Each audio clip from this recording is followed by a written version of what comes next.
Yo, how is it going, everyone? Welcome back to the channel. My name is LionHeartZ, and today we need to talk because CS2 has a huge identity problem, and it's getting to be one of the biggest issues with the game.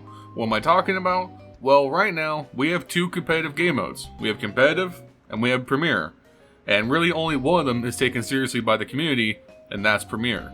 So why does competitive even exist? What can we do to make it a valuable playlist?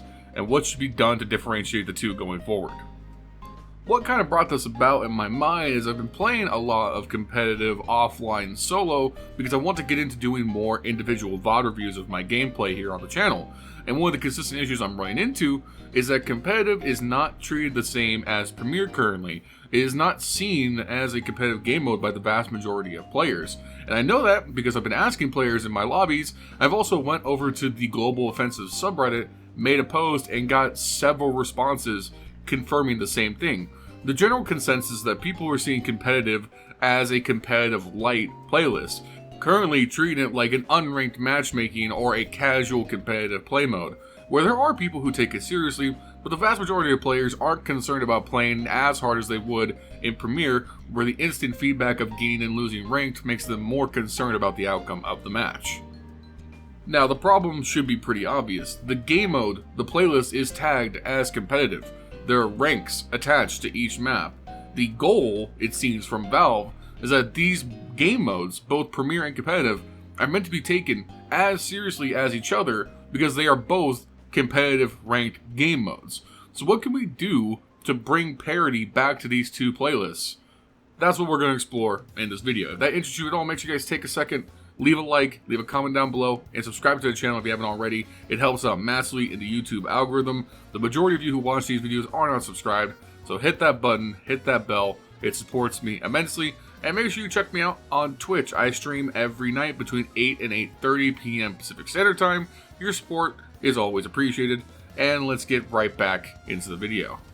Alright, I'm going to start with the most straightforward problem with the current setup, and that is accessibility and feedback. When you play Premier, you only need to get over the hurdle of your first 10 wins to get your rank. Every game after that, you are getting the instant feedback of going up or down in Premier points. You know where you're at in real time at any point, you know what stakes are attached to each game, and that means there is more meaningful feedback given to you on a match-to-match basis to know where you are in the broader ladder.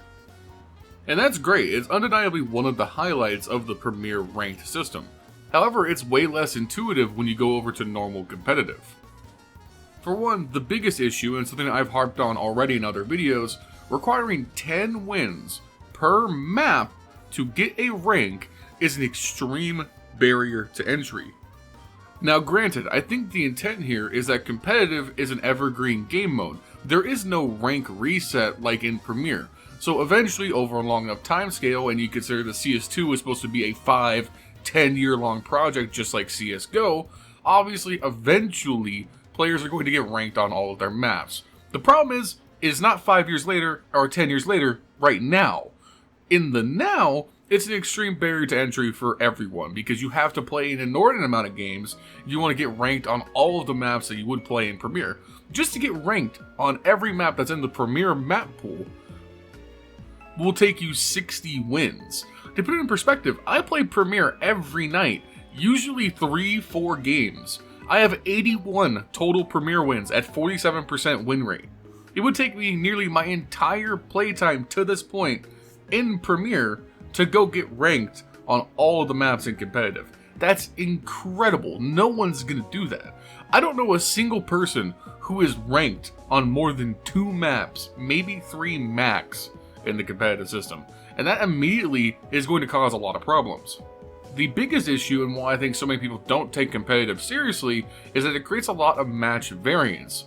Matchmaking is based off of your rank, so if the vast majority of players are unranked when they are playing competitive, that means your match-to-match variance on skill is incredible. I'll play some games in competitive where I'm pretty much having to sweat my ass off against players who are either better than me or equally skilled. Sometimes I will get absolute blueberries on my team who haven't played Counter-Strike a day in their life. Or I'm curb stomping puppies against people with no thumbs on the enemy team. The variance is far too wide to have a consistent matchmaking experience. You have no idea what you're going to get when you play competitive right now, especially if you're unranked. And most of the time, if you do get your first rank, you're put pretty low. I ranked on Mirage at Nova 1. I ranked on Dust 2 at Silver Elite.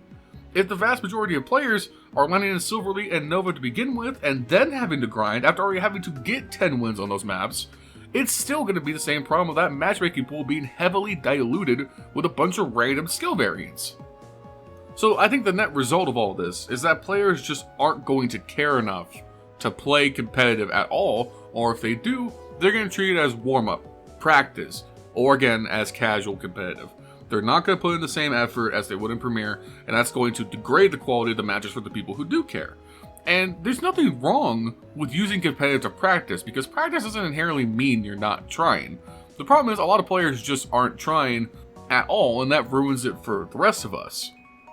So I think the solutions here can be twofold. I think we need a true casual competitive game mode in CS2, and also we need the current competitive playlist to matter.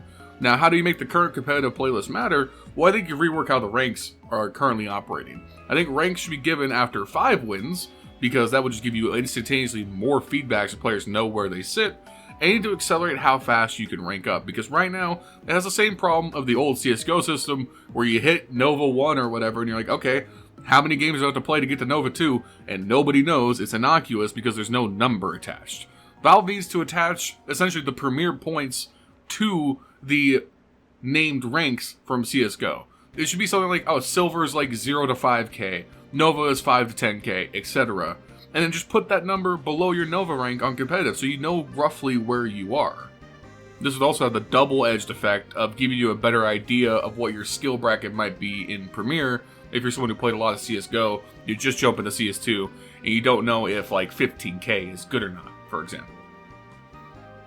And then as for a new casual competitive game mode, I think they could do something a lot similar to what is in Valorant, where they should have a short game mode, something that's like 8 rounds, where it's like first to 5 wins. You get to play 4 rounds on each side.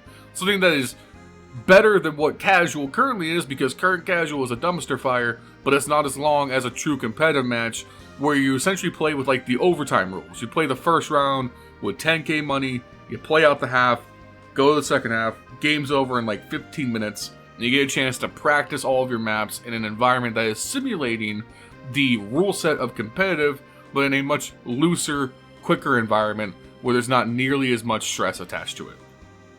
And as a final note, I do think we could do a little bit more within the community to make the competitive environment better. I do see often, at least in my games, I get pushback when I'm like, hey man, can we just save please? We can try and get a buy on the CT round. And someone's like, it's competitive bro, if you want to take this seriously, go play Premier. That attitude isn't helping anything. The game mode is tagged as competitive. If you are queuing into competitive, your expectations should be to play to win the game.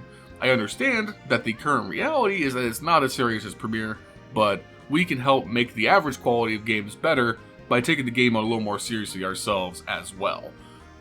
And then hopefully, maybe eventually, Valve will release an update with some new content for the game. That'd be great. You guys miss Scout Knives? I miss Scout Knives. Maybe the solution is we need to completely change everything. We should have ranked competitive surf. Maybe that's what CS2 needs. Yeah, it does. Anyways, that's it for me. Make sure you guys like, comment, subscribe, all that good stuff. Catch me on Twitch later tonight. I'll see you guys soon with another video. Peace.